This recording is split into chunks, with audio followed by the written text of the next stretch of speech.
For more stock news updates, remember to press the like button and subscribe. With that being said, let's get straight into the video. Lowe's has recently made headlines by revising its annual projections for both sales and profit, a move that reflects the challenges currently facing the retail sector. The company has cited a significant downturn in consumer spending on do-it-yourself projects as the primary reason for this adjustment. Furthermore, the company now anticipates total sales to range between $82.7 billion and $83.2 billion, a decrease from its previous estimate of $84 billion to $85 billion.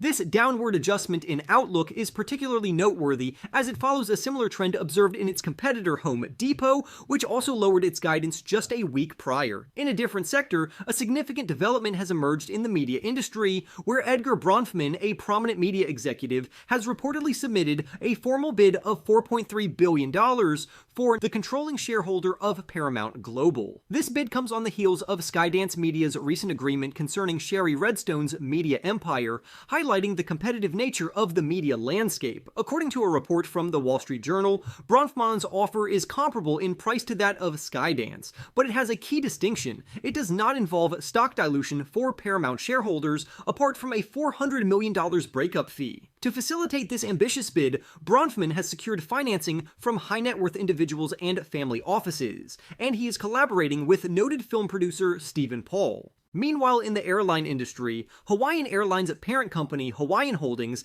has seen a remarkable 11% increase in its share price during pre-market trading. This surge follows the U.S. Department of Justice's decision to clear Alaska Air Group's $1.9 billion acquisition of Hawaiian Airlines. Although this is a positive development for both airlines, the merger still requires approval from the U.S. Transportation Department before it can be finalized. Earlier this year, the DOJ had requested additional information to assess potential antitrust implications, leading to multiple extensions of the deal's deadline. This merger, if successful, could reshape the competitive landscape of the airline industry, potentially benefiting consumers through increased operational efficiencies and expanded service offerings. Shifting gears to the aerospace sector, Boeing has encountered yet another setback with its 777X jetliner, as reports indicate the discovery of structural cracks during initial test flights. This troubling news, reported by the trade publication, has prompted Boeing to ground its 777X test fleet following the identification of a critical failure in a key engine mounting structure. As a result, Boeing's shares have dropped by 1% in pre-market trading, adding to a challenging year for the company, which has seen its stock price decline over 30% amid a series of setbacks. These challenges include a previous incident where a door plug detached during an Alaska Airlines flight. The cumulative effect of these issues raises concerns about Boeing's ability to regain its footing in a highly competitive industry. In a more positive light, the European Union has recently made a significant move by reducing tariffs on Tesla's electric vehicles manufactured in China and imported into the region. The European Commission announced that tariffs on these vehicles would be lowered from a provisional rate of 20.8% to a more favorable 9%. This decision comes in the wake of the EU's earlier announcement in June, which provisionally imposed tariffs of up to 38.1% on imported Chinese electric vehicles, citing concerns over unfair subsidies that threaten domestic producers. The timing of this decision is particularly interesting as it follows a few months after US President Joe Biden increased tariffs on Chinese electric vehicle imports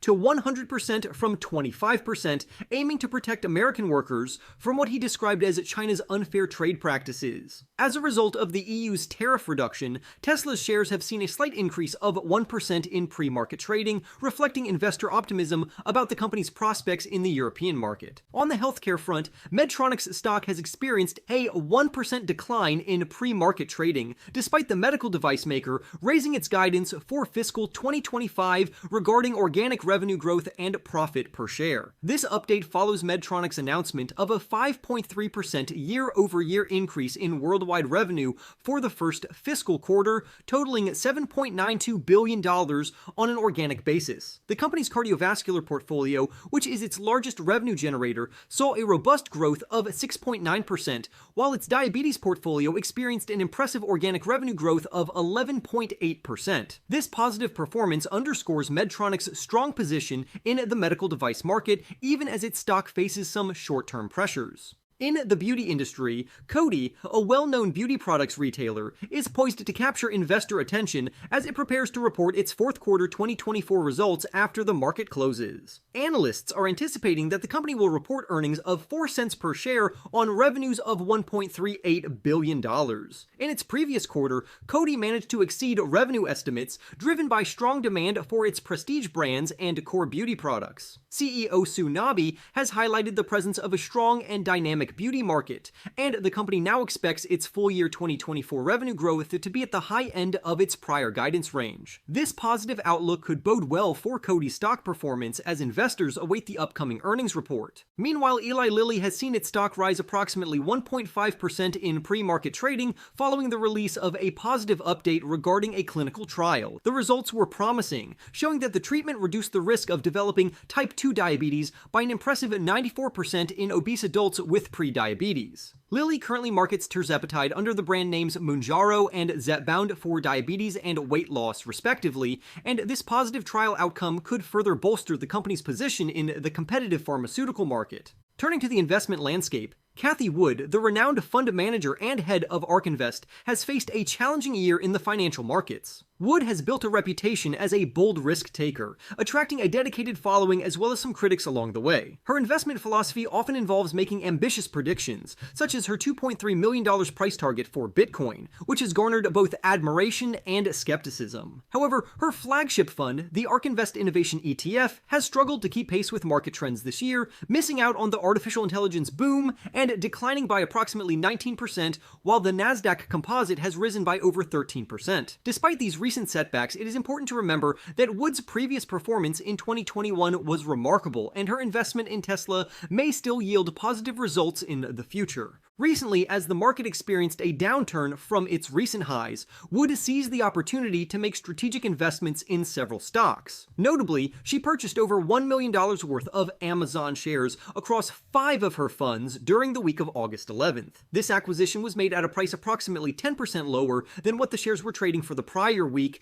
which many analysts view as a favorable discount. Wood's confidence in Amazon as an investment is well-founded. The company has positioned itself to capitalize on the burgeoning AI revolution while simultaneously strengthening its core e-commerce business. Although Amazon reported relatively modest revenue growth of 10% year over year for the second quarter, its earnings per share growth was impressive, nearly doubling compared to the previous year. In addition to Amazon, Wood also invested more than $1.5 million in Tempus AI for 2 of her funds, capitalizing on a more than 15% discount from the stock's peak at the end of July. Tempus is an intriguing company that utilizes AI to develop precision medicine solutions tailored to individual patients in fields such as oncology, cardiology, and mental health. If Tempus can successfully scale its technology, it could represent a significant advancement in treating these complex diseases. Although the company has yet to turn a profit, it generated over $530 million in revenue last year, indicating strong market demand for its innovative solutions.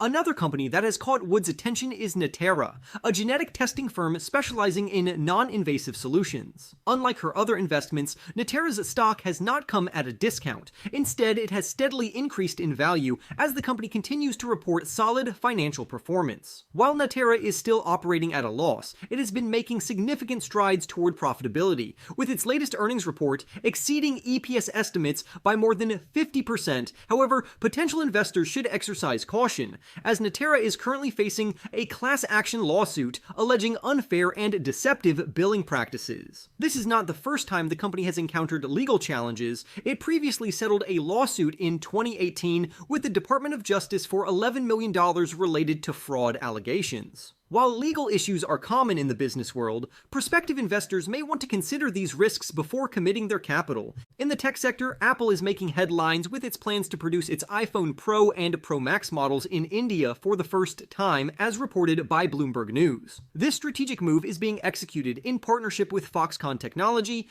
Apple's primary manufacturing partner, which is set to assemble the new phones shortly after their global launch this fall. This production initiative is part of Apple's broader strategy to reduce reduce its dependence on China amid rising geopolitical tensions and supply chain challenges. In the fiscal year ending March 2024, Apple produced approximately $14 billion worth of iPhones in India, accounting for nearly 14% of its total production. This shift not only highlights Apple's commitment to diversifying its manufacturing base, but also positions the company to better serve local markets. The local assembly of iPhones in India is expected to have a positive impact on pricing, potentially reducing the cost of the Pro models by up to 10% compared to imported devices, which are subject to import duties. However, it is important to note that the costs of expensive component imports and domestic taxes may still keep the prices of the iPhone 16 Pro and Pro Max higher in India compared to some foreign markets with lower taxation. Interestingly, the bulk of the India-made Pro and Pro Max models are expected to be exported to Europe, the Middle East, and the US, as demand for these higher-priced versions is relatively lower in the Indian market. Nevertheless, the upcoming holiday season could present an opportunity for increased sales in India, as consumer interest in premium devices typically rises during this time. Apple continues to navigate a competitive landscape,